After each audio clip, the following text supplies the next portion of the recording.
ကဲဟောကာသဆိုကြမယ်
ဣဒတန္တတိမောတတိ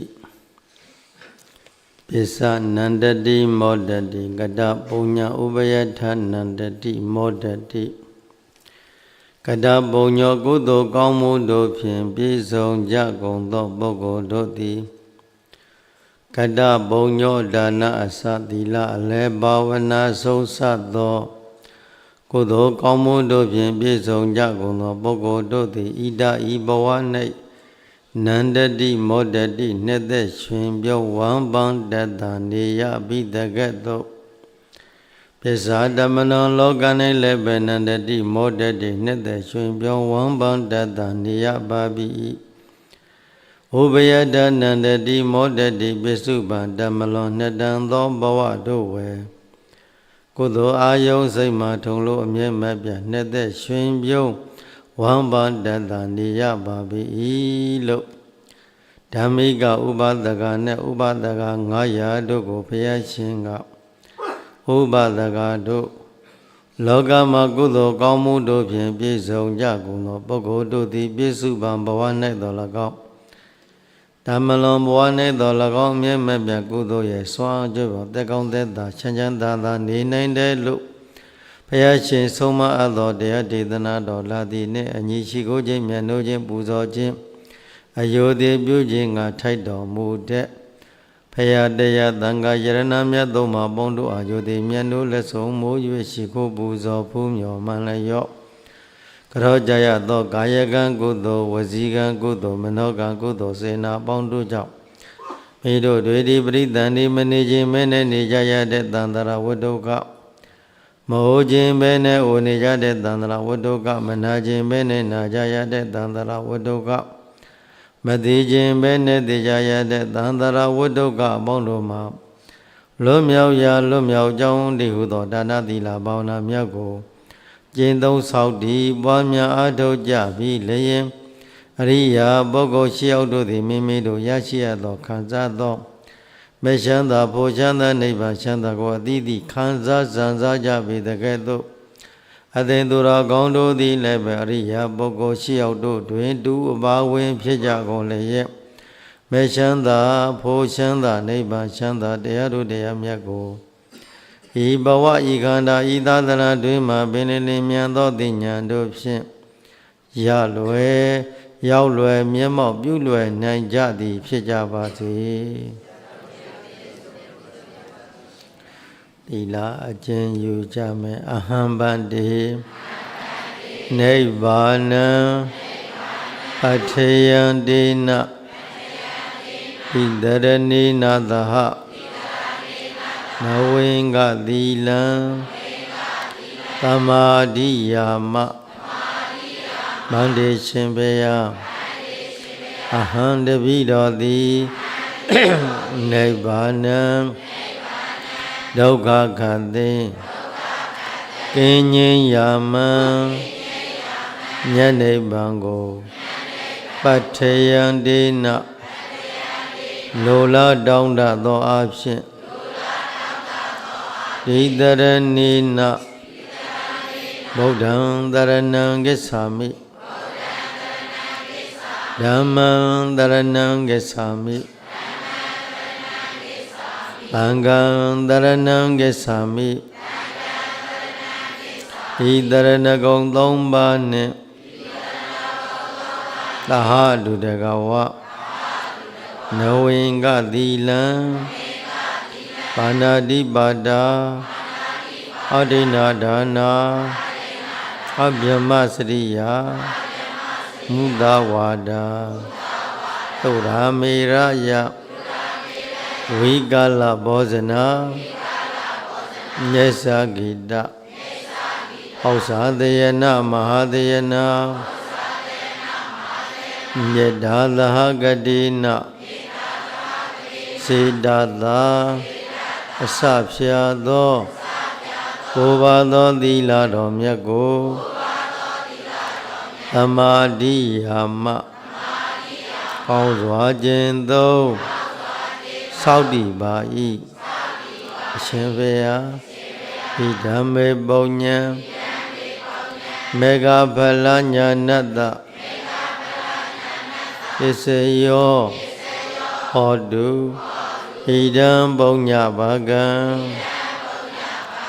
သဗ္ဗတတ္တနံဘာဇိမအပမဒေနသီလံသမ္ပါတိထ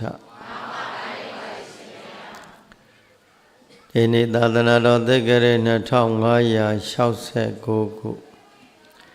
လူတော်ဝဟရကောဇာသက္ကရာ1389ခုတဘောတွေလောက်ွယ်နေ့ဒီနေ့15ရက်2လ2026ခုနှစ်ကလင်းတိုင်းတိုင်းဒေသကြီးမြိတ်မြို့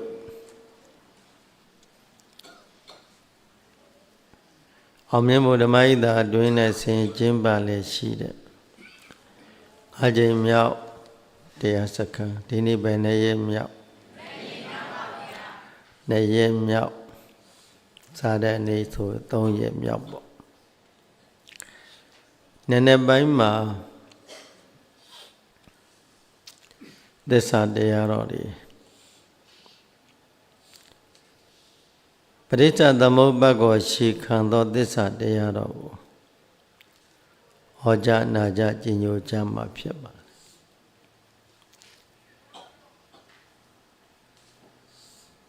ပရိစ္ဆသမုပ္ပါဒ်နဲ့သစ္စာတရားလို့ဒုတိယပိုင်းမနေ့ကမနေ့ပိုင်းကစဟောခဲ့ဒုတိယတော်မြတ်ကိုဟောတော်မူခဲ့တဲ့ဘုရားရှင်ကိုအာရုံပြု၍ဗုဒ္ဓနုတ္တိပွားများကြမယ်လက်အိုးရှိထားညညာဖြတ်ဖြတ်နမောတတ္တသုံးကြိမ်ရွယ်ဆိုပူဇော်ကြပါကုန်စို့သတ္တဘဂဝတောအရဟောတောသမ္မာသမ္ဗုဒ္ဓတ္တနမောတတ္တဘဂဝတောအရဟတောသမ္မာသမ္ဗုဒ္ဓတ္တနမောတတ္တဘဂဝတောအရဟတောသမ္မာသမ္ဗုဒ္ဓတ္တလူနာဗျမ္မာသတ္တဝါပေါင်းတို့ဤပူဇော်ထုကိုခံယူတော်မူလိုက်သောမြတ်စွာဘုရားအလုံးစုံသောတရားတော်မြတ်ကိုဆရာမကူသိမြင်တော်မူသောမြတ်စွာဘုရားဣတရိယဓမ္မယတ္တသီရိကာမဘယတ္ထမြည်ဘုံလျှောက်လီနှင့်ပြည့်စုံတော်မူသောမြတ်စွာဘုရားကို တပိတော်သည်ယိုသိမြတ်နုလက်ဆုံးမိုး၍ရှိခိုးပူဇော်ဖူးမြော်မှန်လျှော့ကြောပါဤမြတ်စွာဘုရားဘုရားဥရှာလိုက်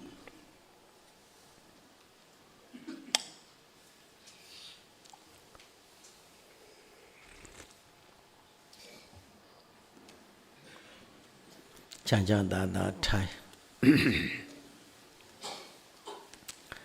တက်ကောင်းတက်သားလေးထိုင်ပြီးတော့နာဂတရားနာခန္ဓာဉာဏ်လဲလို့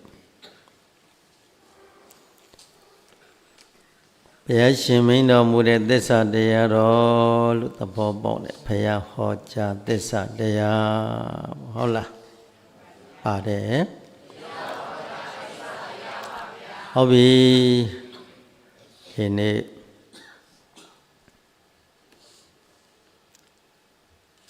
သစ္စာဆိုတဲ့စကားလုံးက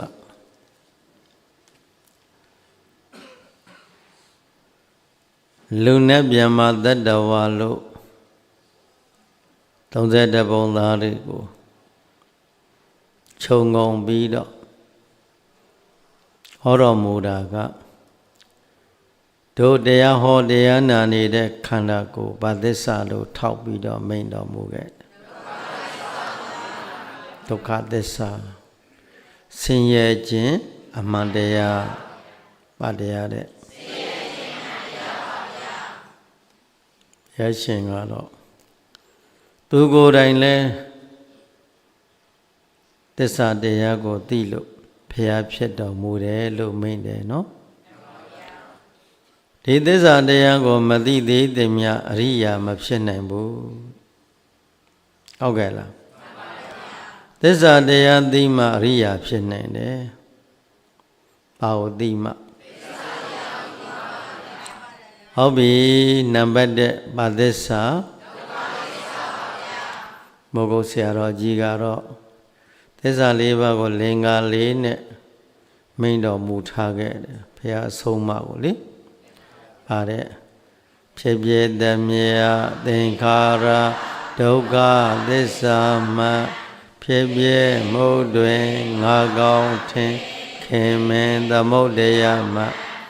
ယုံနာအလုံးဖြစ်ပြသောချုပ်ဆုံးနိဗ္ဗာန်မှချုပ်ဆုံးမုတ်တွင်ဉာဏ်သက်ဝင်သိလျက်မဟုမှာသစ္စာဘယ်နှပါပြသရုဏရိယသစ္စာနံယထာဗုဒ္ဓအတ္တသနာ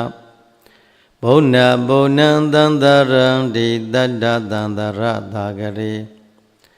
သရုဏံ၄ပါးကုန်သောသရုဏံဒုက္ခသမုဒယနိရောဓနှင့်မေဃပိုင်ခြား၄ပါးအပြားရှိသောအရိယသစ္စာနံဘုရားယန္တာသူတော်စွာတို့ကောင်းစွာထင်ရှားကောင်းစွာသိတော်မူအပ်သောအရိယသစ္စာနံဘုရားယန္တာသူတော်စွာတို့သိကာထင်ရှားသစ္စာတရားကိုယထာဗုဒ္ဓံဟုတ်တိုင်းမှန်စွာယထာဗုဒ္ဓံအရှိကိုအရှိတိုင်းဟုတ်တိုင်းမှန်စွာအာဒသနာသောအဝိဇ္ဇာတဏဖုံးကွယ်ကားထားသည်ဖြင့်ကောင်းမှန်စွာမသိကြလေသောကြောင့်တန်တာလူနှင့်ပြမတတ္တဝါမှန်သည်မြတ်နန္ဒတို့သည်သံသရသာဂရေမမြင်တန်းလံမမနိုင်ပွဲကျဲခြင်းတိုင်းကျဲလာတဲ့30ပုံဒီသောသန္တရာကြီးတဲ့၌ပုဏ္ဏပုဏ္ဏထခါထခယဟရှာမလွဲဖန်တလဲလဲသာလည်းရင်တန်တရတိကျင်းလေကျေစာမျောပါ၍နေကြလေကုန်ရ၏တဲ့လောကသူလောကသားကိုဘုရားကခြုံငုံပြီးတော့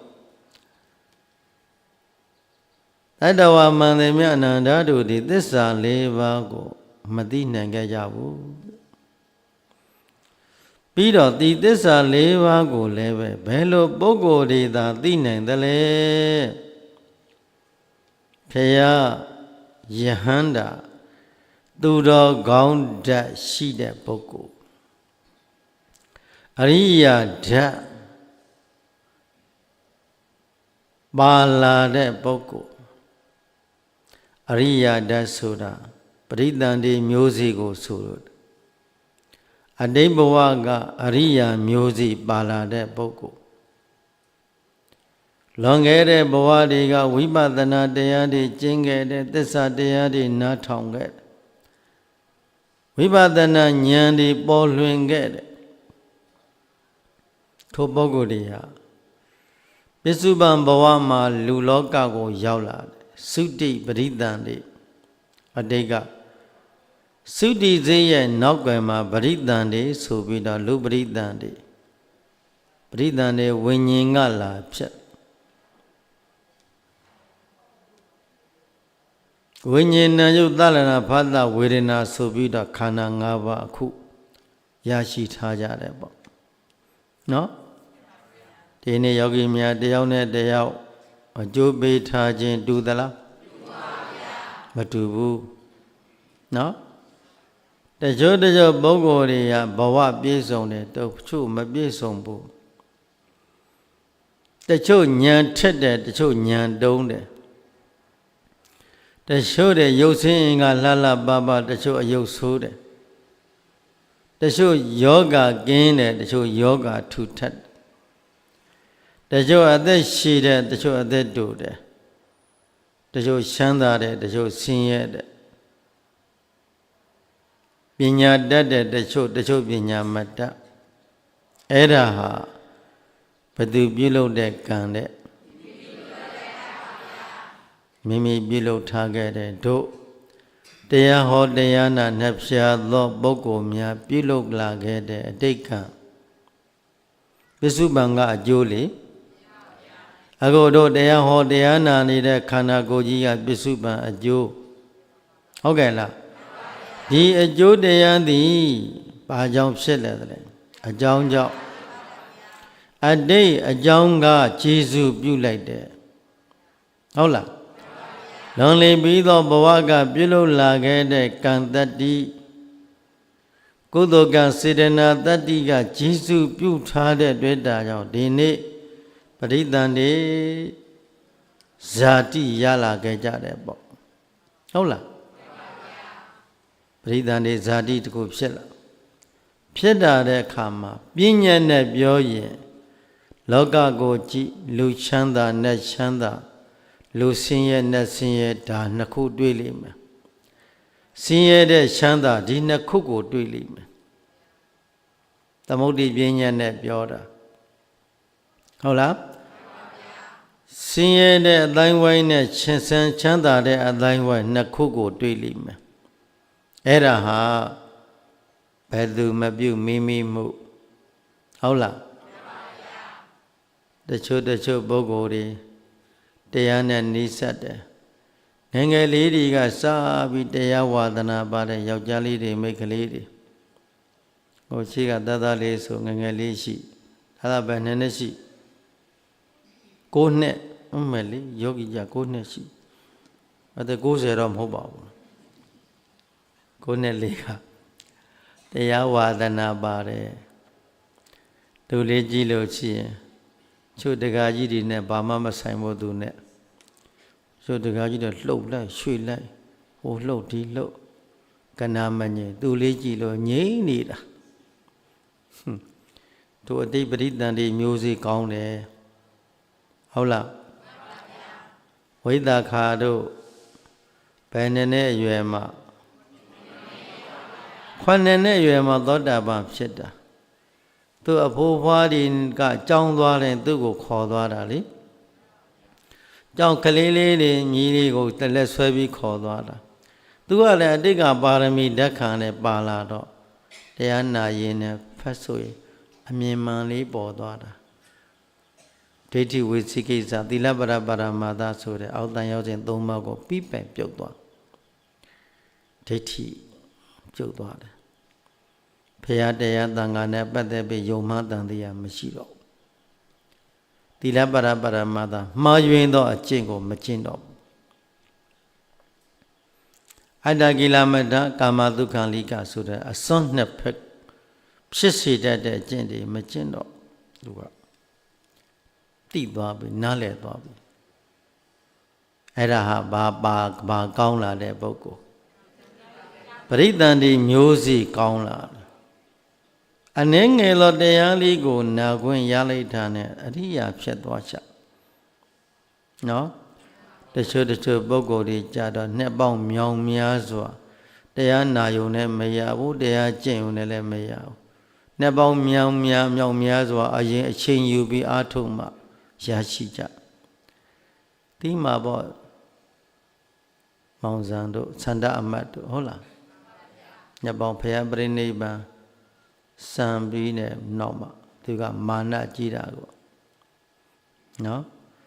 မာနကြီးတယ်ငါကအတိုင်းဝိုင်းဘလောက်စသည်နေရာထဲမှာငါအဖြစ်နဲ့မန်ရှိတော့တရားမရဘူးလေ45နဲ့သူတရားတွေအာထုတ်တာတရားမရနိုင်ဘူးနောက်ဆုံးဖယားပြိဋိဘံစံပြီးတဲ့မှာအရှင်အာနန္ဒအနာကိုကပ်ပြီးတော့ပရိစ္ဆသမုပ္ပါကြောင့်ကျိုးဆက်ဆက်မိကိုနားထောင်ပြီးတော့မှမန်ကျိုးပြီးတော့သောတာပန်ဖြစ်နောက်ဆုံးတော့ယဟန္တာတိတော့ဖြစ်သွားကြဒုနဲ့တူအကျိုးပေးခြင်းမတူဘူးနော်ဒီနေရာမှာတခါတည်းအာဘောလွန်တာလည်းရှိတယ်ဟာတရားကိုဒီလိုထိုင်လို့ပဲရမလဲတရားတဏှာကြီးလောက်ထိုင်လို့ပဲရမလဲတရားဘယ်နှနာကြီးထိုင်မှရတာအဲ့ဒါအာဘောလွန်တာဟုတ်လားဒုနဲ့ဒုဆိုတာကကံအကျိုးပေးခြင်းမတူဘူးလေဟုတ်ကဲ့လားခဏလေးလို့ငယ်ငယ်လေးနဲ့တရားရတဲ့ပုဂ္ဂိုလ်ကအများကြီးရှိတယ်ဘုရားလက်ထက်ကသောပါကသာမဏေတို့တန်ကိစ္စသာမဏေတို့စတဲ့သာမဏေ၅ပါးလို့ဟာ9နှစ်အရွယ်လေးတွေယဟန္တာဖြစ်ကုန်ကြဟုတ်လားဒီကျိုးအနှဲငယ်လေးအမျိုးသမီးထဲမှာပထမဆုံးသောတာပန်တည်တယ်ဘုရားနဲ့လည်းမဖူးရသေးဘူးဘုရားကိုလည်းမဖူးရသေးဘူးနော်သူကတထေသမီးလေးကိုဝံအရင်မှနဲ့ပြတ်သက်ဆောင်ပေါ်ထက်မှာ9ဆင့်ဖြစ်မြောက်တဲ့ပြတ်သက်ဆောင်ပေါ်မှာအဲ့ဒီမှာလမ်းချောင်းပြီးတော့နေတယ်ဘုရားရှင်ဓမ္မစကြာတရားတော်ဟောတော်မူတဲ့အခါဟေမဝန္တာတောတတော်လို့ပန်းဒီပွင့်လွန်းလို့သာတာဂိရိတောင်မှာလဲပန်းဒီပွင့်လွန်းလို့အဲ့တော့နတ်မင်းကြီး2ယောက်ဟာအံ့ဩသင်ပြီးတော့ဟေမဝတ္တနတ်မင်းကဘုရားရှင်ရဲ့အဆုံးအမကိုနားထောင်လို့သောတာပန်တည်ခဲ့သူတို့ကလည်းအတိတ်ကကတ္တဗဘုရားရှင်လက်ထက်တော့ဘောဟဘုရားတုံးပါပိဋက3ဘုံအာဂုံဆောင်ထားတဲ့ကိုတော်ကြီးဒါပေမဲ့အဂတိတရားလိုက်စားခဲ့တယ်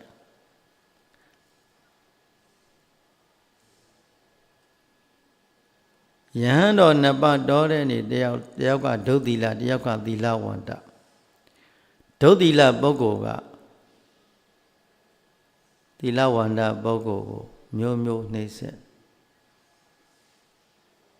သူတနေ့ကျသံဃာတော်အရှင်မြတ်တွေသွားတိုင်မဲ့သိတော့ဒုသီလပုဂ္ဂိုလ်ကကြိုပြီးတော့ဆရာတော်ကြီးတွေရှင်းကပ်အနိကပြုစုလို့ကြွေးတဲ့ပြဿနာဖြစ်လို့ရှိရင်ဒီကိုယ်တော်ကတပည့်တော်ဒုက္ခပေးတယ်အရှင်ဘုရားတပည့်တော်ကတော့အနှဲငယ်လေးတော့သီလတော်ရှင်းချက်ရှိတပည့်တော်ကိုသူနဲ့ပတ်သက်လာတပည့်တော်အနိုင်ပေးပါပြင်းနိုင်ရမှာပေါ့ဟိုမှာယုံမှာဆုံးဖြတ်ချက်ချတဲ့အခါသီလဝန္တသီလရှိတဲ့ကိုယ်တော်ကိုအချုံးပေးတယ်ဒုသီလပုဂ္ဂိုလ်အနိုင်ပေးလိုက်တယ်အဲ့တော့သူတို့သိတယ်တို့မှားသွားပြီအဲ့ဒီကုက္ကုဆနဲ့ထိုပုထုဇဉ်ဘဝကိုသီလဝန္တသူကိုတို့ကပိဋကတ်တော်အာဘုံဆောင်ထားတဲ့ကိုတော်ကြီးနှစ်ပါးသုတိတိကြလိုက်တော့တူသောပုဂ္ဂိုလ်ကသီလွန်သွားတဲ့အခါတာတာဂရိနတ်မင်းဆိုတာတာဂရိတောင်မှာတာနာမဲ့ဒီအဲ့ဒီနတ်ဘလူတွေသွားဖြစ်နေကြ နတ်ဘလူတွေသွားဖြစ်နေကြနှစ်ပါးနှစ်ယောက်ကြည့်တို့ယဟန်တော်တွေဟာတခါတည်းရန်ဆုံးဖြတ်ချက်တွေအဂရိလိုက်စားမှုတွေယဟန်တော်တွေပြုမိနောက်ဆုံးမှာကုတ်ကုတ်ဆဝင်ပြီးတော့ဒီလိုမကောင်းတဲ့ဘဝတွေမှာနှစ်ပေါင်းဖျားတဆူချမ်းမှာသွားဖြစ်ရကြည်စမ်းဒါပေမဲ့ပရိယတိဓမ္မတွေကိုဆောင်ထားခဲ့တဲ့သူတော်ကောင်းတရားတွေကျင့်သုံးခဲ့တဲ့ကုသိုလ်တတ္တိကရှိနေတော့ဂေါတမဖျားပွင့်တဲ့အခါမှာသာဒဂတိနတ်ဘလူဟေမဝန္ဒနတ်ဘလူဖြစ်တယ်အဲ့ဒါဟေမဝန္ဒနတ်ဘလူကြတော့ဖျားတရားဟောတော်မယ်ဆိုတည်င်းကြတော့ချက်ချင်းသူကရက်ရောက်ဓမ္မစကြာတရားဟောတဲ့အခါသူကရှေ့ဆုံးကသူတို့ကတရားနေနာပြီးသောတာပန်ဖြစ်ဒီဓမ္မစကြာတရားဟောတဲ့အခါမှာလူသားတွေကအရှင်ကောဏိညတပါးသာသောတာပန်ဒီတာနတ်ပြန်မတဲ့ဂရေပေါင်းမြောင်များစွာအရိယာဖြစ်ကြညတိပြန်မတွေဘာဖြစ်လို့တော့အဆူဆိုတော့ဘုရားရှင်တို့လက်ထက်ကဒီတရားတွေကိုကြိုတင်ကျင့်ထားခဲ့တယ်အရိယာဖြစ်လောက်တဲ့တရားတို့တရားမြတ်ကိုကျင့်ကြံပွားများအားထုတ်ပြီးတော့နတ်ပြည်မှာရှိနေကြတယ်သူတို့နတ်ပြည်မှာစောင့်နေကြအရိယာတော့မဖြစ်သေးဘူးအရိယာဖြစ်လောက်တဲ့ကုသိုလ်ပါရမီဓာတ်ခံကသူတို့ပါသွားတော့ဟိုမှာနတ်ပြည်မှာတက်တန်းရှိတဲ့နေရာတွေတာဝလင်သာတုတိတာတို့အဲ့ဒီမှာသွားနေကြတော့ဘုရားရှင်နဲ့ပွင့်လာရောတရားဥဆုံးနာရတယ်ရှင်တချို့သောတာပန်သရဂါနေအနာဂါနေဖြစ်ကုန်ကြတချို့ဗြဟ္မာကြီးတွေကယဟန္တာတွေဖြစ်ကုန်ကြတချို့ဗြဟ္မာကြီးတွေကအနာဂါအဖြစ်နဲ့အဲ့ဒီမှာသုဒ္ဓဝါဒဗြဟ္မာပုံမှာဖြစ်သုဒ္ဓတာသုဒ္ဓတဲ့အာဂရိဏသုဒ္ဓသုဒ္ဓဝါဒ၅ပုံထဲမှာအဲ့ဒီမှာသွားဖြစ်နေကြအနာဂါအဖြစ်နဲ့ဘုရားတဆူနှစ်ဆူဖူးပြီးတော့နေကြတာသူတို့ကတက်တန်းအလွန်ရှိတာသူတို့ကအဲ့တော့ဆိုလိုတဲ့စကားလုံးကပါရမီဆိုတာတရားဓမ္မတွေဖြည့်ရတယ်ဟုတ်လားဘာလို့ရကိုဖြည့်ကျင်ထားတဲ့ပါရမီကအရှိနည်းမဖြစ်ဘူးဒီဘမှာမရသေးနောက်ဘဝဖြစ်ဒုတိယဘဝမရသေးဘူးနောက်တတိယ9ဘဝအတွင်းမှာ10ဘဝအတွင်းမှာဒါမှမဟုတ်ရင်ဘုရားအတဆူဆူပွင့်တဲ့အခါကာလမှာလွယ်လင့်တကူအနည်းငယ်လေးတရားတွေနားလိုက်ရတာနဲ့ရှက်ဆူကိစ္စပြီးသွားတာနော်တရားနာယုံနဲ့တရားရသွားတဲ့ပုဂ္ဂိုလ်ကများပါတယ်ပါရမီအားကောင်းတဲ့တွေ့တာအဲ့တော့တရားအားထုတ်တဲ့အခါကာလမှာဘယ်လောက်ထိုင်မှဘယ်လောက်ကျင့်မှတရားရနိုင်တယ်ဆိုတာတတ်မှတ်ရှိသလားမရှိဘူးအတိတ်ပါရမီနဲ့သာဆိုင်တယ်နော်တချို့ငယ်ငယ်လေးနဲ့အနည်းငယ်လေးတရားတွေနာပြီးတရားငယ်ငယ်တဲ့ကျင့်ပြီးတော့တရားသဘောပေါက်သွားတာဘုန်းကြီးတို့ယန္တကမတယောက်နိုင်ငံခြားမှာသူကခရိယာဘာသာခြားဘုန်းကြီးရဲ့ယူကျူးကနေပြီးတော့တရားတွေနာရလို့ခက်ဝေးကြီးကပဲလင်း2ဆင့်လောက်စီးပြီးတော့လာတရား9ရက်တရားစက္ကန့်ဝင်ဖို့အတွက်တရားသိအားကောင်းတယ်တဲ့က82နှစ်လောက်ရှိအဲ့တော့တရားလေးနာတာဘုံဘုရားလာကြဲကွာပြောတယ်တပည့်တော်ဘာသာချပါဗျာသို့တော့တပည့်တော်ရဲ့မိဘတွေကလည်းဘာသာချသို့တော့တပည့်တော်ရဲ့စိတ်ထဲမှာအမှန်တရားကိုခြာဖွေရန်အတွက်တပည့်တော်အမြဲတမ်းရှိနေတယ်မဟုတ်သေးဘူးလားငါရှင်းခဲ့နေတဲ့ဒီတရားတွေဟာတကယ်ငြိမ်းချမ်းရေးတရားမဟုတ်ဘူးမေတ္တာတရားတော့ရှိတယ်မဉ္ဇဉ်ဖူညာဆိုတဲ့နိဗ္ဗာန်ရောက်ကြောင်းတရားမဟုတ်ဘူးတပည့်တော်လေးလာရင်းနဲ့တငယ်ချင်းတယောက်ကတပည့်တော်ဘုံတရားနာဖို့အတွက်အကြောင်းကြားတပည့်တော်နာဖြစ်တယ်တစ်ချိန်ပဲနာလိုက်ရတာနဲ့ဘုံသိဖူးကျင်တယ်3နှစ်လောက်ရှိပြီဖေအခုလျောက်လာဓမ္မကြီးအကျိုးကြောင့်လည်းအခုခောက်ထားလိုက်တရားလေးမှတ် တရားတရားလေးတွေခန္ဓာကိုယ်ညာနဲ့မှာ4 ရက်လောက်မြောက်တော့သူစိတ်ပါဖြစ်တော့သူသဘောပေါက်တော့တရားဆိုတာဒီလိုကိုဟောလိုက်တဲ့တရားနဲ့သူခန္ဓာကိုယ်ထဲမှာလက်တွေကျင့်နေတဲ့စရဏနဲ့ဝိဇ္ဇာနဲ့နှစ်ခုပေါင်းပြီးတော့ရှစ်ချင်းမဲ့သူမျက်မှောက်ပြီးသွားတာသောတာပန်ဖြစ်သွားတယ်3 ရက်ပဲထိုင်ရတယ်4 ရက်မြောက်တဲ့နေ့မှာအကြာကြီးထိုင်တယ်ဘုတဏှာကြီးထိုင်လိုက်မနေ့နဲ့10လောက်ရပ်မှတ်လိုက်နာယီဝက်စင်ကြမှတ်လိုက်အဲ့ဒါလုံးနဲ့တရှိစစ်ဆံမှုတွေဘုန်းကြီးတို့ကပရိသတ်နည်းနည်းဆိုနိုင်ငံခြားမှာကြောင့်ပရိသတ်နည်းနည်းနဲ့သိသုံးလို့ကောင်းထိုင်ချိန်မှာလည်းအနိကဘယ်လိုထိုင်မှဘယ်လိုထပါခြေထောက်ကလှမ်းတာကတည်းဘယ်လိုလှမ်းရမလဲခြေထောက်ချတာကဘယ်လိုချရမလဲကြွပုံကြွနီးလေးတွေလှမ်းပုံလှမ်းနီးလေးတွေချဖို့ရှမ်းနေထိဖို့ထိနီးတွေအသေးစိတ်ကလေးတွေစင်ကြံကမ္မထံကစသူတို့ပြောလိုက်တဲ့အတိုင်းသူကမှတ်တယ်သူတို့ကြတော့ပြောရတာလွယ်တယ်တို့ဒီကမြန်မာနိုင်ငံလူတွေကြတော့ဟိုမကြဒီမကြကြတော့ပြောရတာခက်တယ်တရားတွေကနေရာတိုင်းမှာရိတ်တာစုံကြတာကိုဟိုရိတ်တာမှလည်းဒီမျက်နှာပဲဒီရိတ်တာမှလည်းဒီမျက်နှာပဲဘယ်ဆရာတော်တရားစကားမဲ့ဒီမျက်နှာပဲဘယ်ဆရာတော်တရားတဲ့ဒီမျက်နှာပဲဒီပုံလားအချိုးကိုမပြေနိုင်ဘူးဒီမျက်နှာကပြောင်းလဲကိုမရှိသေးဘူးဟုတ်ကဲ့လားဘာဖြစ်လို့ကြိုးစားမှုနေတယ်ဟုတ်လားကြိုးစားတဲ့အခါမှာလည်းပဲခန္ဓာနဲ့ဉာဏ်ကိုတွဲပြီးတော့စရဏကိုဝိဇ္ဇာနဲ့တွဲပြီးတော့တရားအထုတ်ရအကျင့်တစ်ခုတည်းနဲ့မရဘူးဟုတ်လား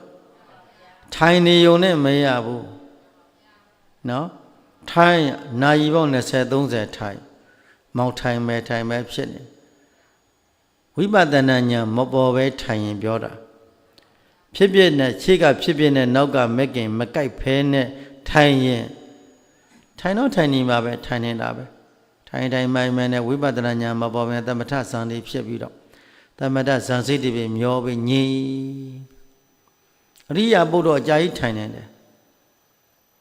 အဖြစ်ဆိုတာဘာမှမသိဖြစ်တာဘာမှမမြင်ဘူးအနိစ္စရဲ့လက္ခဏာကိုလည်းသူသဘောမပေါက်ဒုက္ခရဲ့လက္ခဏာကိုလည်းသဘောမပေါက်အနတ္တလက္ခဏာကိုလည်းသဘောမပေါက်အနိစ္စကိုလည်းမတွေ့ဘူးအနိစ္စရဲ့လက္ခဏာကိုလည်းမတွေ့အနိစ္စနုပဒနာဉာဏ်ကိုလည်းနားမလဲဘူးဒုက္ခကိုလည်းမသိဒုက္ခရဲ့လက္ခဏာကိုလည်းမသိဒုက္ခနုပဒနာဉာဏ်ကိုလည်းသဘောမပေါက်ဘူးအနတ္တကိုလည်းသဘောမပေါက်ဘူးအနတ္တလက္ခဏာကိုလည်းသဘောမပေါက်ဘူးအနတ္တလက္ခဏုပဇံကိုအနတ္တလက္ခဏုပဇံကိုလည်းအာယုန်နဲ့မပြုတ်နိုင်ဘူးအဲ့ဒီတော့ဘာဖြစ်လဲဆိုတော့ရစ်တွေနှစ်တွေဒါအကြာကြီးဖြစ်ပြီးတော့တရားသဘောမပေါက်တော့စိတ်မကောင်းဖြစ်เสียဆရာသမားများရဲ့အဆုံးအမကလည်းအများကြီးလိုအပ်တာကိုဒီဒကာရမတွေကပိဋကတော်နဲ့နိစ္စတဲ့ပုဂ္ဂိုလ်ကနဲတယ်စာပေကျမ်းဂန်နဲ့နိစ္စတဲ့ပုဂ္ဂိုလ်ကနဲတယ်တရားတရားရှိကြသို့တော့ဉာဏ်ရှိဖို့လိုတယ်တရားရှိုံနဲ့မပြီးဘူးဟုတ်လားတရားတရားရှိုံနဲ့မပြီးဘူးဉာဏ်ရှိဖို့အရေးကြီးတယ်တရားကိုဉာဏ်နဲ့အဖို့လို့ရသမာဓိကိုဝိရိယနဲ့အဖို့လို့ရသမာဓိနဲ့ဝိရိယတရားနဲ့ပညာညီမျှရတတိကအမြဲတမ်းထိန်ထိန်သိမ့်သိမ့်ကလေးအလုပ်လုပ်ရတယ်ဟုတ်လားတရားလွန်ရင်လည်းတရားကမရဘူးပညာလွန်ကဲနေရင်လည်းတရားကမရဘူးဝိရိယလွန်ကဲနေရင်လည်းတရားမပေါ်ဘူးသမာဓိလွန်ကဲနေရင်လည်းတရားမပေါ်ဘူးဟုတ်လားဝိရိယနဲ့သမာဓိညီမျှအောင်တတိကအမြဲတမ်းသိသိရထိန်ထိန်သိမ့်သိမ့်လေးခန္ဓာကိုခိုင်းရတရားနဲ့ပညာညီမျှအောင်တတိနဲ့အမြဲတမ်းသိသိပြီးတော့ခိုင်းရဓမ္မတရားဆိုတဲ့အလုပ်ကအကြာကြီးထိုင်မှတရားရတယ်လို့မမှတ်နဲ့တရားရတာကဒီအနှဲငယ်လေးကိုယ်ထားတဲ့လက်ကိုတစ်ဆန့်လောက်ပဲကြားတယ်ဖြစ်ချင်းပြချင်းကိုမြင်အောင်ကြိုးစားရတာကကြားတယ်ဟုတ်လား ဝိပဿနာဉာဏ်ပေါ်အားထုတ်ရတာကကြားတယ်ဒီဝိပဿနာဉာဏ်အားထုတ်လို့ဝိပဿနာဉာဏ်ပေါ်လွင်သွားပြီဆိုရင်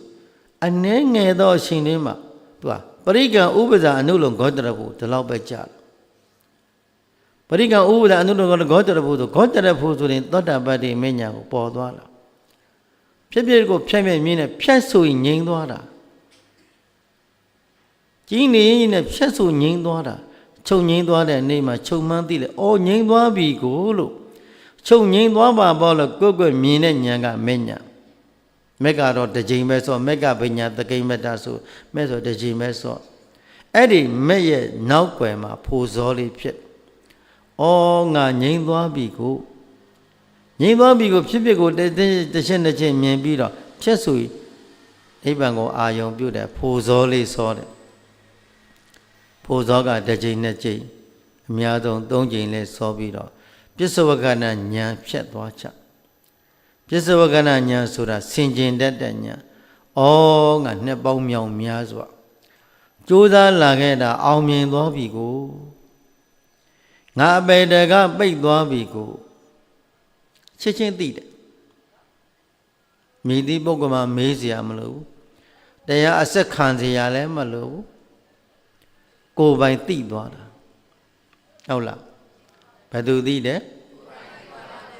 ကိုယ်တိုင်ကျင့်လို့ကိုယ်ပိုင်သိတာဟုတ်ကဲ့လားကျင့်နည်းလေးတွေမှန်ဖို့လို့တယ်ဟုတ်လားစရဏနဲ့ဝိဇ္ဇာဝိဇ္ဇာနဲ့စရဏတွဲဖို့လို့တယ်ဘုန်းကြီးတို့လည်းတရှင်တုံးကအများကြီးတက္ကမလေးတယောက်လာပြီးတော့ကြွားတယ်တပည့်တော့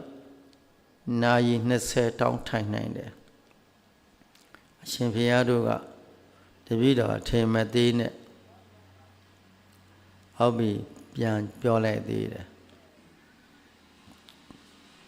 ကျုပ်3ရက်တိုင်နဲ့ဆွမ်းမစားပဲနဲ့တရားထိုင်ဖို့တယ်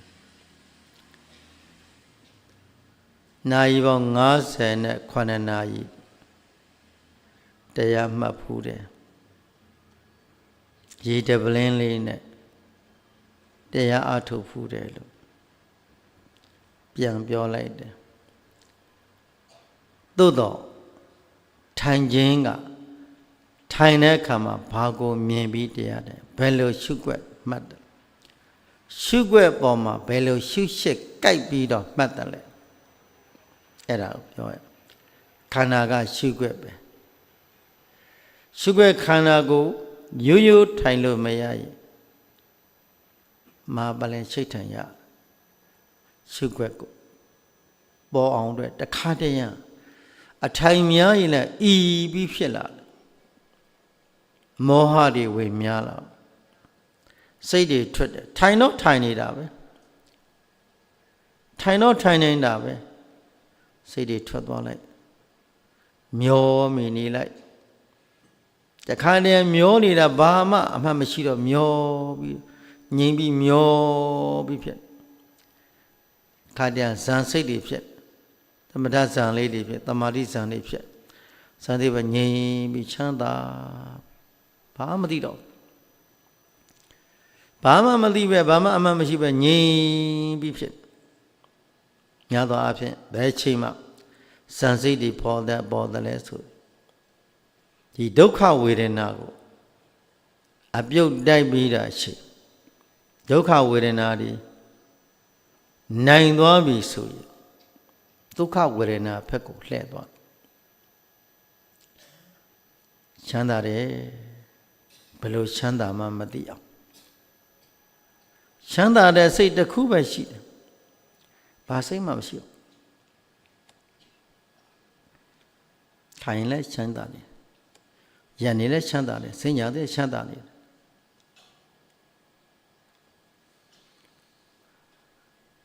တို့ချမ်းသာတဲ့စိတ်ကလေးတစ်ခုပဲဖြစ်နေတယ်အဲ့ဒါဝိပဿနာချမ်းသာမဟုတ်ဘူးသမထချမ်းသာသမာဓိဇံဟုတ်လားတခါတည်းတတရားဇံလောက်အဆင့်ဖြစ်ပြီးဖြစ်အဲသရုဒ္ဓဇံအဆင့်လောက်တော့ညီဘယ်လောက်ထိုင်လို့ရ ဒီစိတ်နဲ့နေလို့ချင်းသူစိတ်ကိုမွေးပြီးတော့နေတာဘယ်လုံးဘယ်နဲ့ရက်နေလို့ရဒါပေမဲ့မညာဖုန်ညာကိုမရသေးဘူးထိုစိတ်ကမညာဖုန်ညာနဲ့ဘာမှမဆိုင်သေးဘူးဝိပဿနာဉာဏ်မှပေါ်သေးပဲဝေဒနာကိုနိုင်လို့သူကဒုက္ခဝေဒနာကိုနိုင်လို့ဒုက္ခဝေဒနာဖြစ်ချမ်းသာတယ်ထိုင်လိုက်ပြီဆိုထိုင်ငြိမ်ခန္ဓာကြောက်တန်ကြီးလို့ဖြစ်မလို့မဖြစ်တော့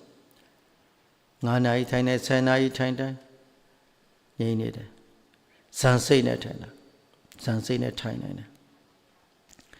ဝိပဿနာဉာဏ်ကြတော့အဲ့ဒါလို့မဟုတ်ဘူးခန္ဓာကရုပ်ဓာတ်ပေါ်နံဓာတ်ပေါ်တဲ့ရုပ်ဓာတ်ဓာတ်တို့ရဲ့ဖြစ်ချင်းလက္ခဏာပြချင်းလက္ခဏာကိုကြည်ပြီးတော့ဝိပဿနာချမ်းသာဆိုတာကသင်္ခါရုပ္ပခဉာဏ်အဆင့်လောက်တဲ့သင်္ခါရုပ္ပခဉာဏ်အဆင့်လောက်နဲ့ရောင်အားထုတ်ထားပြီဆိုရင်ဖြစ်ပေါ်လာတဲ့ဝေဒနာကိုဥပ္ပခပြုထားတယ်မပေါ်ဘူးလားဒုက္ခဝေဒနာပေါ်တယ်ပေါ်ပါလိမပေါ်ပါလိပြစ်ထား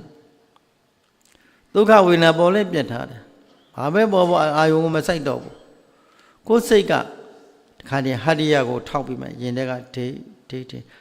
ထင်ရှားတဲ့သဘောလေးဖြစ်ချင်းဖြစ်လိုက်ပြက်လိုက်ဖြစ်ချင်းတစ်ခုတည်းကိုမြင်တယ်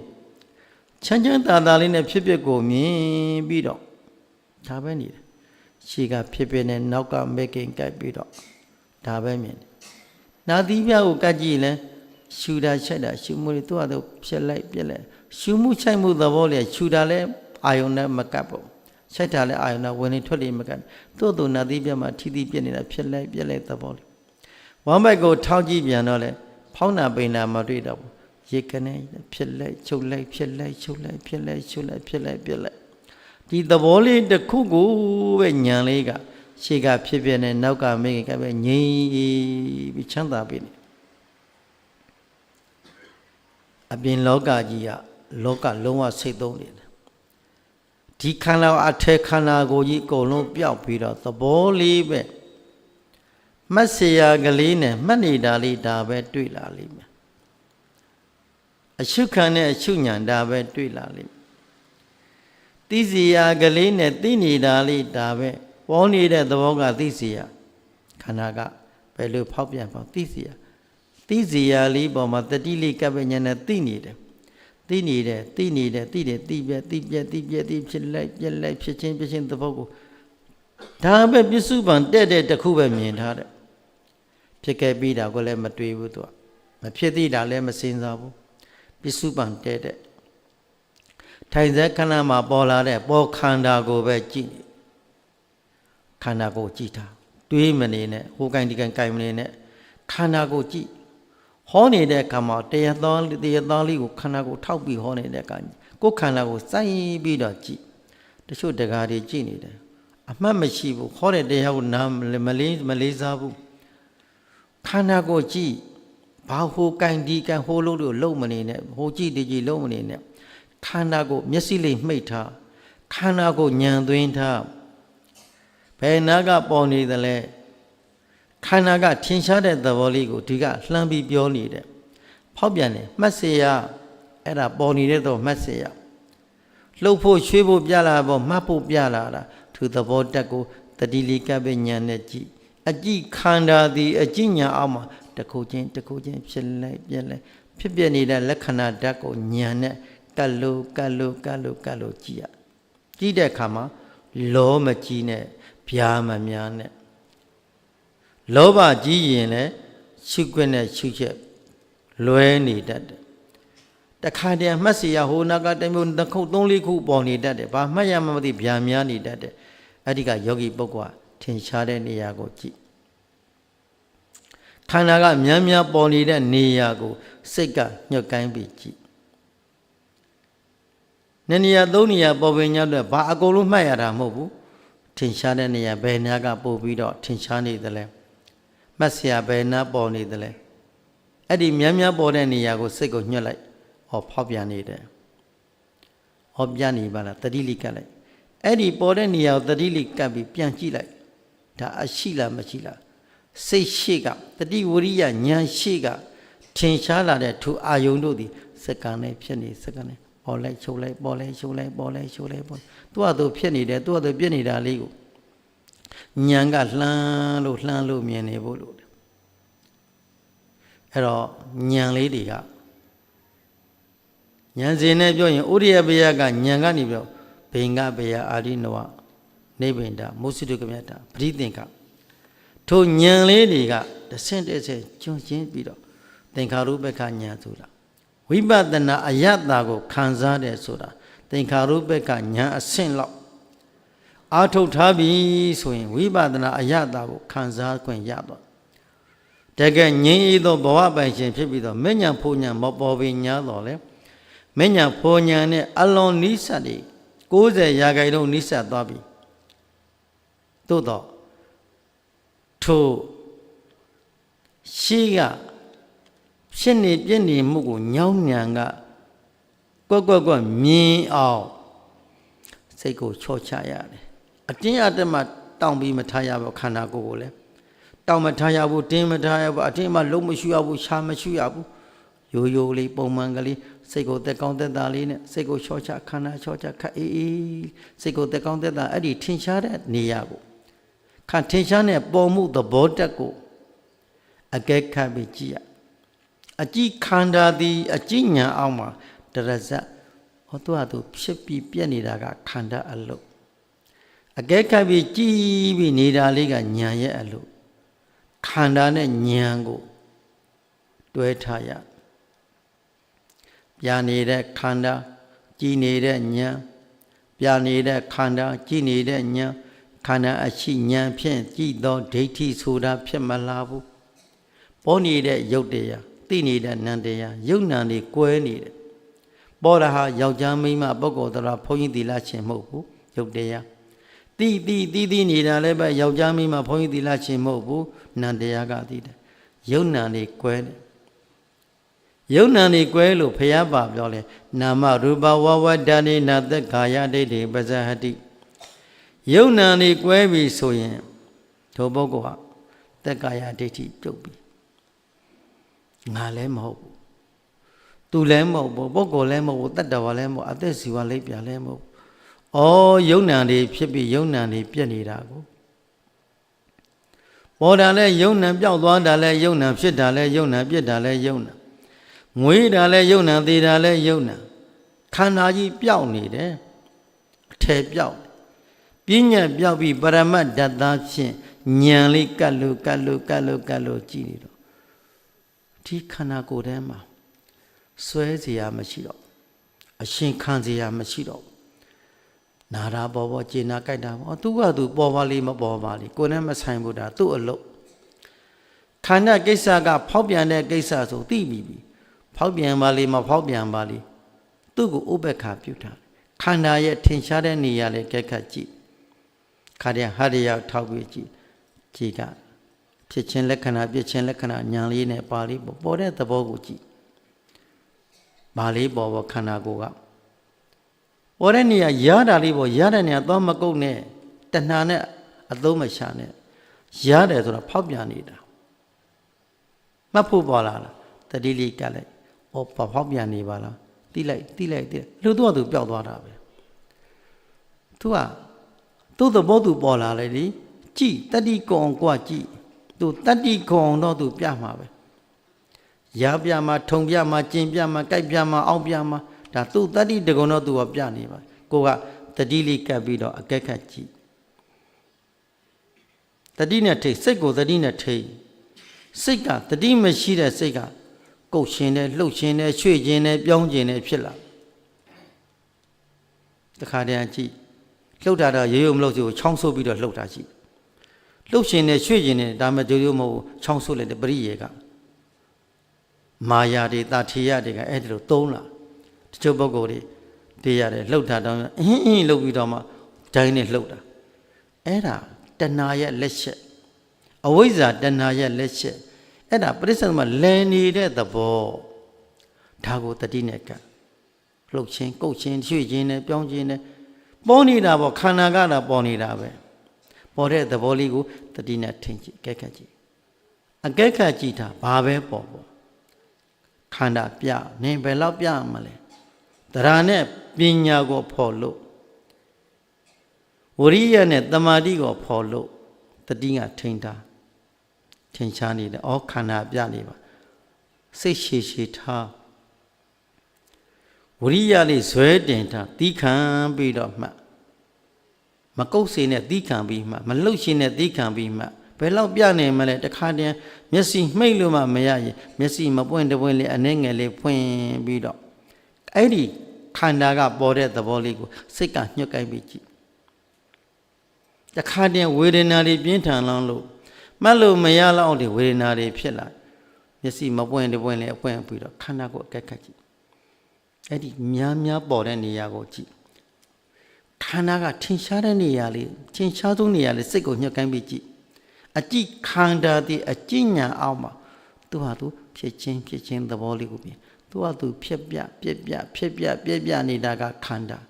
သူဖြစ်နေတာပြည့်နေတာလေးကိုအကဲခတ်ပြီးကြည့်နေရမယ်လောကညာရဲ့အလုပ်အရေးကြီးတာစိတ်ယောဂီတို့စိတ်ကိုတတိနဲ့ထင်ရတယ်ဘုန်းကြီးတို့ကြည်နေတယ်တချို့ယောဂီတွေအခုနာယီဝက်အမနဲ့90လောက်အချိန်မှာအရှစ်30လောက်ကိုစိတ်ထွက်နေတာတွေ့စိတ်ဟိုရောက်ဒီရောက်ဟိုတွေ့ဒီတွေ့အဲ့ဒါတွေဘာကြောင့်လဲကိလေသာများနေလို့စိတ်ကိုတတိနဲ့သိသိမှုမရှိကိလေသာများနေတယ်မောဟများနေတယ်ဟိုတွေ့လိုက်ဒီတွေ့ဟိုရောက်ဒီရောက်ဘာလို့ချင်းနာလို့ချင်းဖြစ်နေတရားနာရင်တော့ဟောတဲ့တရားသားလေးပေါ်သူမိအောင်မဖမ်းဘူးဟောဒီနဲ့အတန်တက်ကိုညံနဲ့ကပ်ပြီးနှလုံးမသွင်းဘူးနှလုံးမသွင်းတော့ပါပဲထိုင်နေတဲ့မောင်းထိုင်မဲ့တိုင်းဖြစ်နေတယ်ဒါတရားမရနိုင်တဲ့အကြောင်းတရားတွေအဲ့ဒီပုဂ္ဂိုလ်တဲ့တရားရဖို့ခက်တယ်တရားဘုရားရှင်ကငါဘုရားသင်္ကန်းဆောင်ကိုကင်ပြီးနောက်ကလိုက်နေပြီစီတဲ့ငါဘုရားအဆုံးအမကိုမလိုက်နိုင်တဲ့ပုဂ္ဂိုလ်ဟာနီးပင်ညာတော်လဲဝေးတယ်ကွယ်တို့ငါဘုရားဆုံးမတဲ့လိုက်နာကျင့်သုံးတဲ့ပုဂ္ဂိုလ်ဟာပင်လေသမုဒ္ဒရာရှားပင်ညာတော်လဲအဆုံးမတဲ့လိုက်နာတဲ့ပုဂ္ဂိုလ်ဟာငါဘုရားနဲ့နီးတယ်သင်တို့သည်နီးရတဲ့ဝေးပုဂ္ဂိုလ်မဖြစ်စေနဲ့နီးပြီးတော့မဝေးစေနဲ့တရားနဲ့ဝေးနေတဲ့ပုဂ္ဂိုလ်မဖြစ်စေနဲ့ဒါကြောင့်ကိုစောင့်ချောက်ရတယ်ယောဂီတို့တရားအားထုတ်တဲ့အလုပ်စိတ်အလုပ်ပဲဒီစိတ်ကိုအပမဒဆိုတဲ့တမ္မာတတိမက္ခင်နဲ့ခိုင်းနိုင်မှအပမဒဆိုတဲ့တမ္မာတတိမက္ခင်နဲ့ခန္ဓာကိုခိုင်းမှုမရှိရင်မောင်းထိုင်မဲ့ထိုင်ဖြစ်နေလိမ့်မယ်ရစ်တွေလှတွေနဲ့တွေသာများပြီးတော့ဘာမှတရားသိမပေါ်ပဲဖြစ်နေတတ်တယ်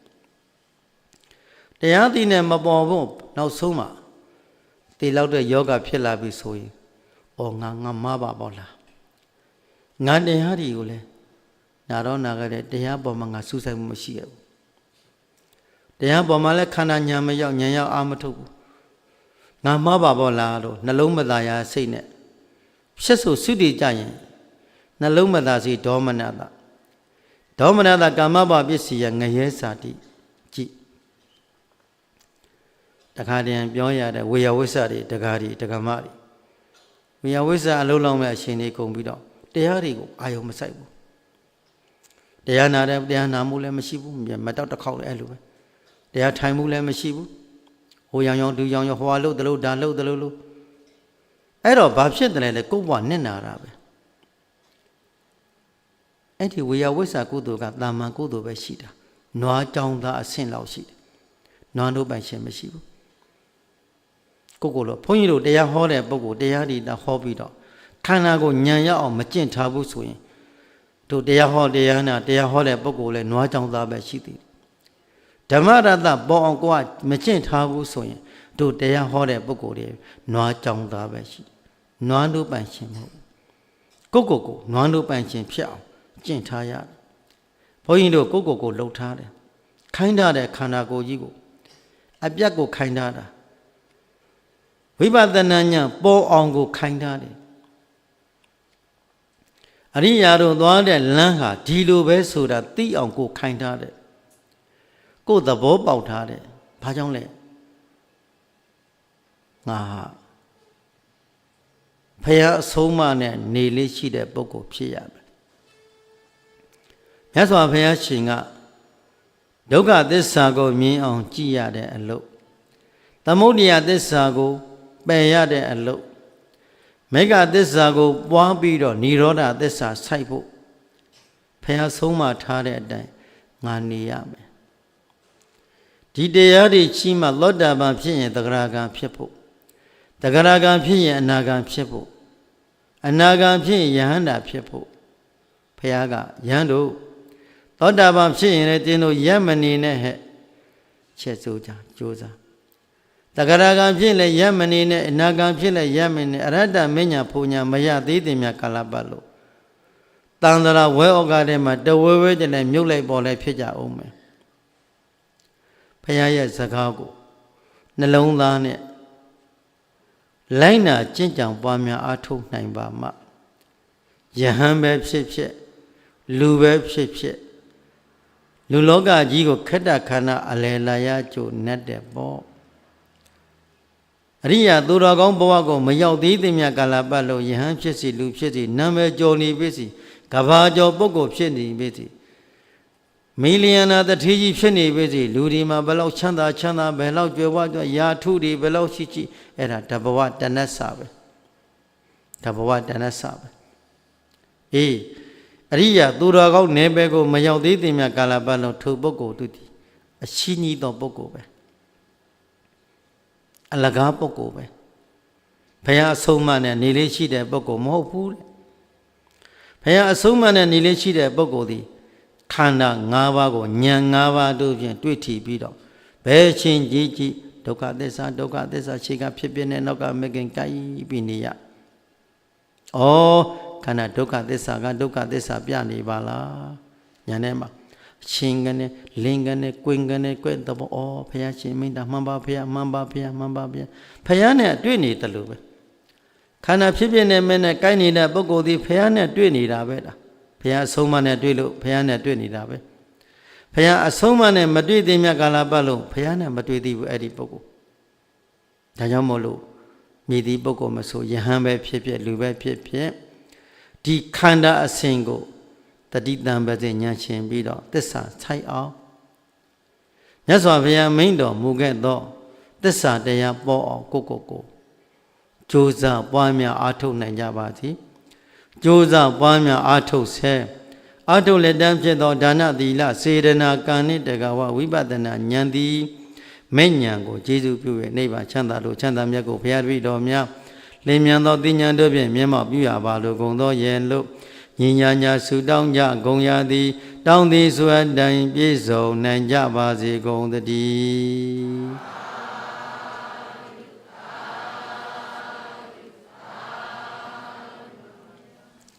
ကုသိုလ်တရားတွေရင်ဝဲပိုက်ပြီးတော့ဆုတောင်းမြတ်ပေးဝေကြမယ်ဤသို့ပြုရ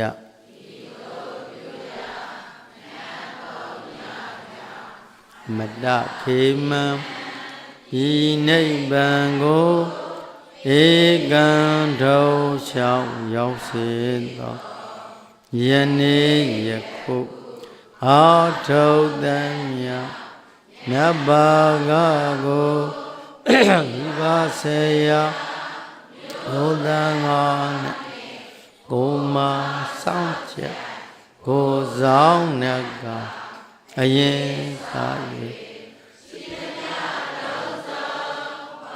30ဖြစ်ဖြစ်သည်မြတ်ရှိသည်မြတ်ဒီနေရာတို့ရကြပါစေဤငါဝေသည်မြတ်တွေသာတု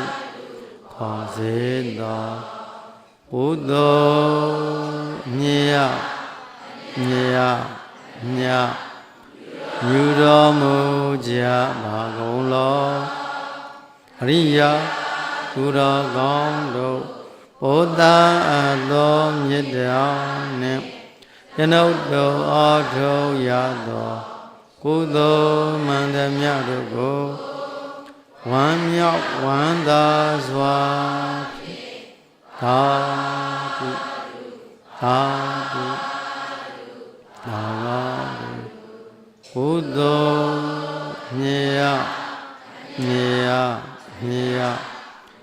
မြူတော်မူကြမှာငုံလောပရိယာ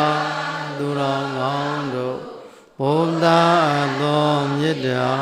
နှင့်ကုသိုလ်မှန်သမျှတို့ကိုဝမ်းမြောက်ဝမ်းသာစွာဖြင့်သာဓုသာဓုသာဓုကုသိုလ်မြေယမြေယမြေယယူတော်မူကြပါကုန်လောရိယာသူတော်ကောင်းတို့ဘုဒ္ဓသောမေတ္တာနှင့်ကျွန်ုပ်တို့အားထုတ်ရသောကုသိုလ်မှန်သမျှတို့ကို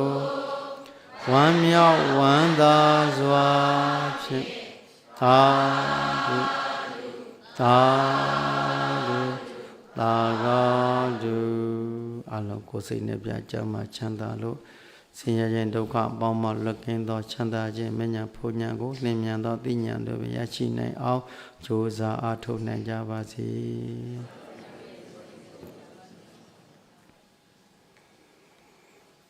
ကဲအလုံးမတ်တလေးရလိုက်ရကမ္မထံလေးကိုအသုံးပြုကြမယ်။